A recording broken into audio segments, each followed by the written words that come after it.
അല്ല ശിവു, എങ്ങനെ പോകുന്നു നിന്റെ ഗാനമേള ട്രൂപ്പ്? ഓ കുഴപ്പമില്ല, പ്രോഗ്രാംസ് ഒക്കെ ഉണ്ട്. അല്ല, നിന്റെ അനിയൻ ചെരുപ്പ് കട തുടങ്ങിയല്ലേ?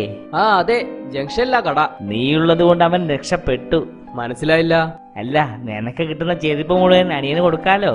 ശുദ്ധ കലാകാരന്മാർക്ക് ഇവിടെ ഒരു വിലയില്ല. അങ്ങ് വടക്കോട്ട് പോണം, അപ്പ കാണാൻ എന്റെ വില ഉണ്ടാവും. പുല്ല് വില. ആ പിന്നെ ഞാനിപ്പോ പരസ്യ ഫീൽഡിലേക്ക് ഇറങ്ങി. പരസ്യത്തിൽ അഭിനയിക്കാനാ? അല്ല, പരസ്യത്തിൽ പാടാൻ. അറിഞ്ഞില്ലേ, പരസ്യത്തിൽ ഇനി മുതൽ പാട്ട് പാടില്ല. ശരിയാ, ഞാനും കേട്ടു. പരസ്യത്തില് ഇപ്പൊ പാട്ട് നിരോധിച്ചിരിക്കുക. ദൈവമേ, എങ്ങനെയോ കിട്ടിയ ചാൻസാ, അതും പോയി. അല്ല, നീ എവിടെയാ അത് കണ്ടത്? ഞാൻ ഇപ്പൊ തന്നെ കാണിച്ചു തരാം. ദാ ഇവിടെ തന്നെയുണ്ട്. ആ മതിലിലേക്കൊന്ന് സൂക്ഷിച്ചു നോക്കിയേ.